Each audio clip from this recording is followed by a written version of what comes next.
Well, of course, my fingers are all crooked now. It's fine. You can't read. On my honor, I will try to serve God and my country, to be happy at all times, and to live by the Girl Scout law. Hi, I'm Nellie Bahar. And I'm Paula Holmes, a retired architect. I worked till I was 85, so all my work now has just been more consulting with friends and people that ask me questions. And I still have all my engineering books, so I can design a beam for them if they need it. And even today, if you look in my walker, there's a pair of pincher pliers, regular pliers, a ruler, pencils. I just can't get away from it. Everything that I learned and everything that I strive for to earn badges, I learned things, and everything helped me in my profession. But anyway, as a Girl Scout, I joined my troop in the 6th grade. I had moved from one city to another, and I decided the best way to pick up new friends was to join the Girl Scouts. So it was a very active group, and we had wonderful times. And I'm very proud of this picture, which is a picture of me and a fellow scout and the governor of Ohio. When the Girl Scout cookies first came out, we were allowed to bake them. The Girl Scouts baked them in their home kitchens, and then we distributed the cookies. And our Girl Scout leader was the 6th grade teacher, our 6th grade teacher, and she was a singer. She loved to sing, and she was in the church choir. So every time we opened the door to a meeting, the door would open and we'd have to sing our Kookaburra song. Kookaburra lives in the old gum tree, Mary, Mary, king of the woods is he. Laugh, Kookaburra, gay your life must be. Every day before the meeting, we'd sing our Kookaburra song. And so when I saw that Kookaburra to buy, I had to have him. He doesn't sing to me, but I do get a lot of pleasure out of looking at him. And we were such an active group that the mothers decided that we needed a sponsor. So the mothers organized a group, and it was called the Mothers Troop of Girl Scout 50. And the first project, they said, "Well, we have some money now. What do you want to do with it?" So, of course, with my interest in making things, my boat was a scroll saw. Made me grow to other things like making rocking horses for all the grandkids and the children. But anyway, I became very much an outdoors person, and I still am today, and that's probably why I have melanoma, because I lived outdoors. And I'm in Tucson because I love the sun. And I love to climb the mountains, and I've climbed mountains for years and years. And last year, I was on the San Juan Islands, and I walked up the mountain on Orca Island, clear up to the top. We were above the clouds. It was such a wonderful sight to see. So I was the first senior scout in my council of Girl Scouts. And later I became a member of the board, the Girl Scout Board of Ohio. And so we did as much as we could to help the girls and to help them with, with going camping and having camping supplies and being able to do that and be outdoors and help them earn their badges. I think a lot of my interest in the outdoors and the camping and picnicking had to do with the Girl Scouts, because those were the first badges that I earned, were anything outdoors.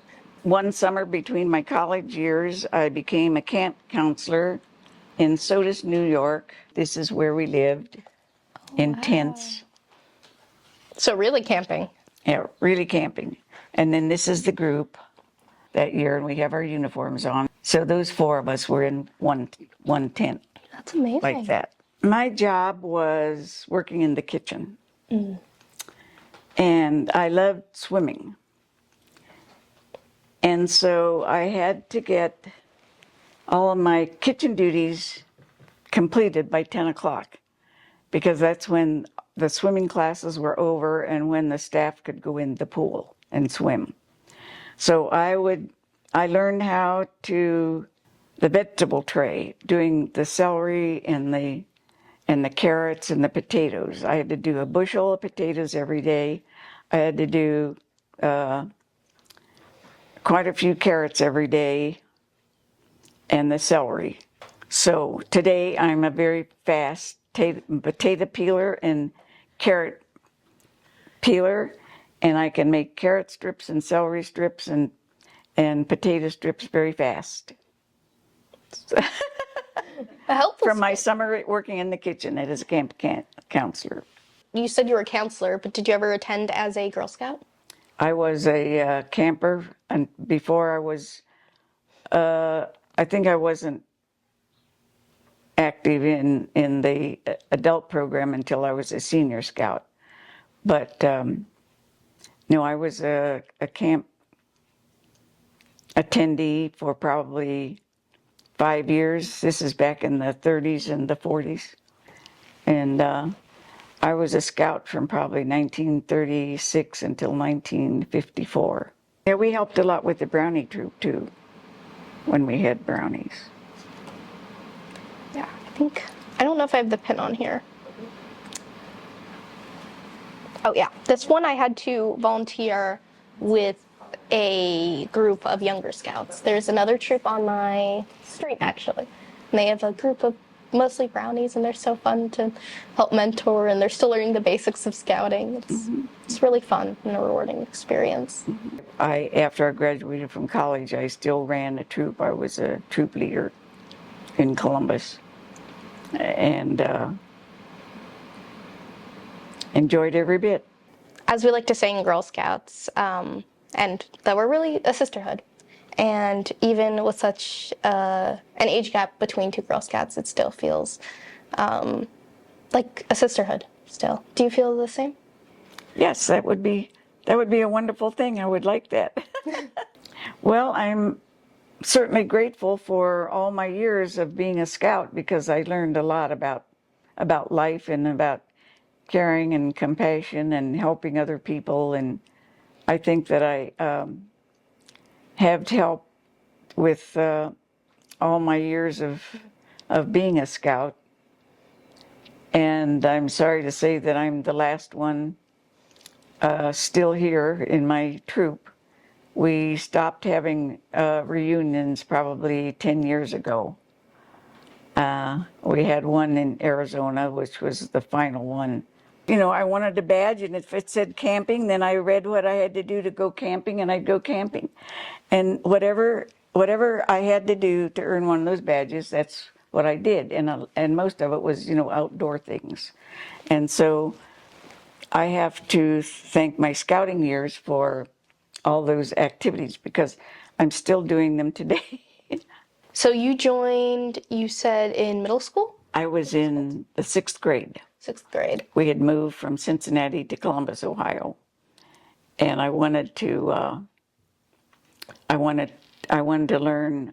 I wanted, to make new friends, and we did a lot of good things for the community, but especially for the young women. Well, being a Girl Scout is really all about helping the community. It's even in our promise and law.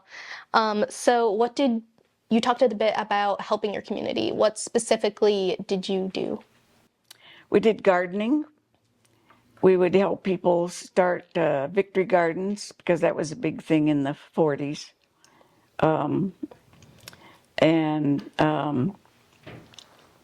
So, of course, that gave me another badge to wear.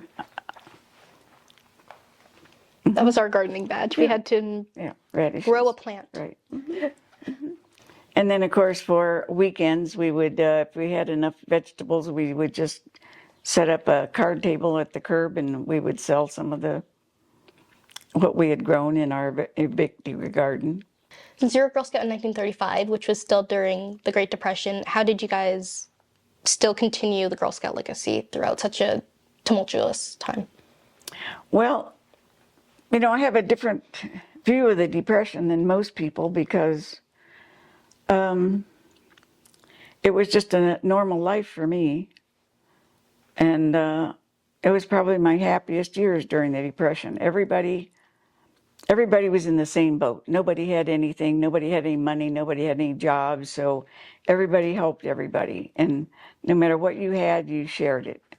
And that was, a lot that the scouts were learning to do was sharing and helping people.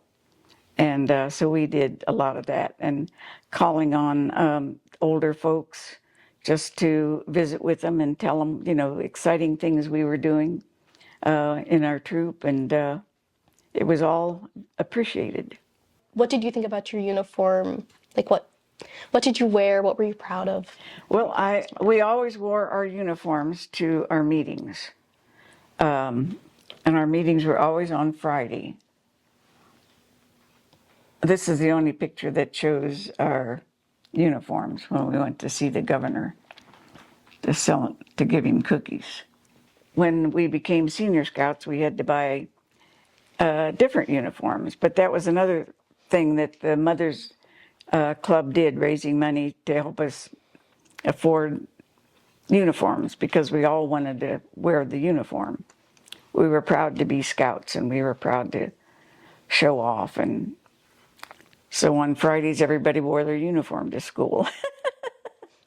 But I'm glad you're still helping young women. I have to say, I do have my scouting years to look back on with much pleasure and adventures that we had.